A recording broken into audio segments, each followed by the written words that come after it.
Hey, Real Green Ninja here. Today we're going to do a video a lot of you have been probably waiting for, and that's how to process renewals in Service Assistant. So let's begin. The first thing you're going to do anytime you can possibly change a lot of information, including processing renewals, copying what they have last year into the next season, is to do a backup. Now, again, I do have a video on how to, where to do backups and stuff. If you're a hosted customer, you need to call Real Green and get that backup made. All right, so again, if you're one of the ones that use the VMware software and again the host environment, give Real Green a call, get the backup made, and then that way we can always restore it if you need to. Now, if you're a local install, for example, if you have the server actually at your office and you guys maintain it and stuff like that, on the server itself, and you'll have to do it from the server. You can't do it remotely, or at least most people aren't set up to be able to do it remotely. But you have to go to the server itself, and you're going to look for a shortcut that says like SA maintenance or SA backup or whatever, but pretty much it's going to look like that little piece of paper with the two gears. We usually keep a shortcut, a copy of that shortcut on the computer's desktop for you to use. But if you don't have it, then you can always go into the main SA folder, which is usually under the C drive. Again, this is my personal computer, so I have it under a different drive. But like I said, usually it's going to be like CSA, and then it's going to be inside SQL Tool.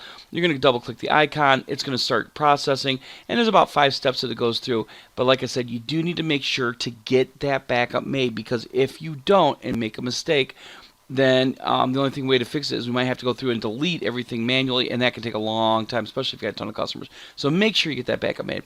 So while this backup is being made, we can go ahead and start talking about the renewals. And one way to keep track of when the backup's finished is this window right here will disappear by itself. So again, once that disappears, and I usually, if I connect to your server and I'm helping you with backups, I usually like to double check to make sure the backup log files, everything looks good. Not something you usually have to worry about though. All right, so now when you're ready to do renewals, you're going to go to Tools and then Process Renewals. If you have not gotten your year-end access key, it's going to pop up a message saying, hey, do you want to get it online? If you want to, you can go ahead and click yes, and then get the key online that way. You'll need the password for the customer access website. Or, I'm sorry, customer access point, which is the website that you log into and see what your balances and stuff are, as well as what your account number is. Again, if you don't know that information, give Real Green a call. We'll be more than happy to get that year-end access key going for you. All right, if you don't know the password or whatever, then again, you can call Real Green, and we can actually run a utility that will be able to give you an access key. But again, you'd have to call Real Green about it. Once you have your access key, then you're going to get this service renewal screen pop up when you actually go to service renewals. Now, this screen right here is not sticky, which means that the settings that are in here right now are not the same settings they were last time you ran it. Again, this is not a sticky window, so you do have to make sure that all the settings are where you want them. Okay, first thing you're going to do is you're going to go through and you're going to select what company or branch that you want to renew. If you want to renew all of them, obviously, then you go ahead and hit all. And then once you got that, you can decide what service you're going to renew. But again, for the most part, you're going to be renewing whatever the current service year is or the one that just passed into the next one. So the current year to renew is 2015. We're not renewing 2016. We're renewing into 2016. So again, this is going to need to be set at, for example, for this video, 2015. If you do non-service year services, then you will have to check mark that. You'll notice that only the non-service year services show up, but most people don't even have those set up. So again, it's not something you have to worry about too much. And the non-service year renewals will probably do a different video. Now, I am going to go through this screen fairly quickly, as if I would going through when you guys call up and wanted me to help you with renewals. I do plan to do another video which will actually go into detail on exactly what's going to happen if you choose a particular option. So, for example, if you choose change source, what that entails. But pretty much what you want to do is you want to go through this list and make sure that everything that you want to renew is checkmarked. Okay, if you don't want to renew it, you got to make sure to uncheck it, because the reason why these right here are check marked is in the parameters in your settings. You have the service or program by default set up to auto renew. So it means when you add to the customers, they will be set to auto renew. So again, you're going to go on through and uncheck anything that's currently checked.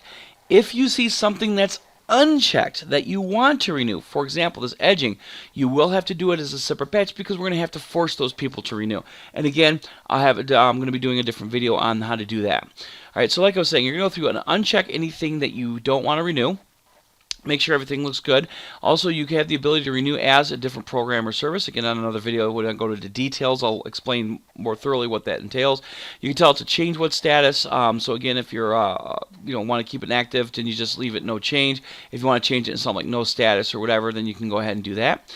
You can set a scheduled start date, whether or not the job's been completed. Down here, if you hit this drop down, it's going to select the type of jobs or programs. So if I hit organic, it's only going to have the organic check marked. If I hit lawn, it's only going to have the lawn check marked, and so on and so forth. So again, this is not a sticky window. So when you exit out of it and go back into it, you'll see that those things are check marked again. If you need to do a renewal date range, you set your renewal date range here. Again, for most people, you don't have to worry about it. Like I said, I'll do another video on talking about how to do non-service years as well as when you would use that renewal date range. You can change the source, renew targets and preconditions, remove association codes, clear out sold date and salesperson, move estimates new service year, reset man hour to default, reset auto and renew settings to default, reset confirmation letter to default, renew installment charges, and whether or not they're only installments that are completed. Again, I do plan to do another video that talks about what to do as far as renewing installment charges. Most companies, what they do is if they only have a small batch, for example, if they have like under 100 installment plans, they'll just renew them manually. And again, there's another video on how to do renewal installment charges manually. You can also add a call log to customers that are being renewed, as well as you can remove notes that are within the curly braces, these little parentheses with the bumps on them. You can do whether or not you want to do full or partial jobs. You can do services marked auto renew, as well as residential and commercial. Again, these settings right here, most people don't have to mess around with. Move diagrams, link documents to renewal. If you do work order pricing by previous price or by product price, special jobs, say you can schedule it for the same day of the week, same date, or clear the date, and then you can do the same through your programs. Most companies do not use schedule dates for programs, so therefore they remove the schedule date from there. If you do want to keep the schedule dates in there, again, you do have the same options, same day of the week or same date.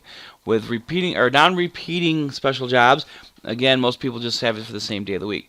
Now, if you're doing repeating specials, for example, lawn mowing or something like that, then you can build out the schedule for repeating, as well as you can clear out the promise checkbox if you use the promise checkbox. Again, when I go to do the detailed video, I'll go into a lot more detail about the different options and stuff.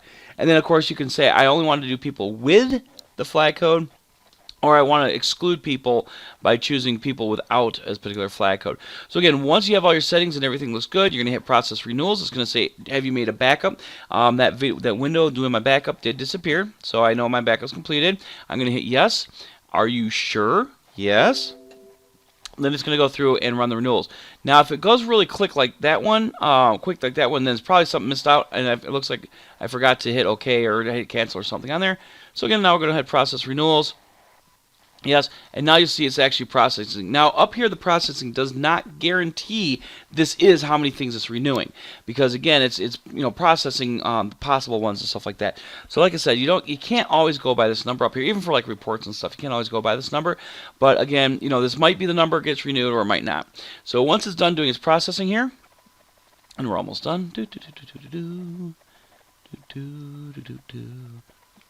3, 2, 1. And we're done. Okay, you're going to get renewal process completed. Those jobs have been copied from last year into next year. Okay, again, based on the criteria we've selected. Now, the reason why I stayed on the thing instead of saying, oh, they'll finish renewing and you're all set, is because there is a summary. The summary is going to give you a breakdown of what actually got renewed.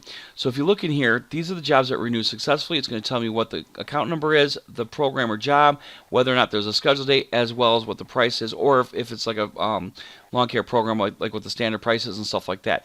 The important thing to remember is that the only time you can get this summary is while you're still on the screen. As soon as we close the screen, this summary disappears. But we can always run a customer list per program job for 2016 for people who have services in 2016. So again, just because you didn't print out the summary doesn't mean you can't get the information back. It's just right, like I said though, if you want to print out the summary, just make sure to do it at the time. But also double check to make sure how many pages that are, because again, mine's only 3 pages, but if you have a couple thousand customers and jobs being renewed, that can go hundreds of pages long. So all right, again, I hope that's kind of a brief overview of the processing service renewals.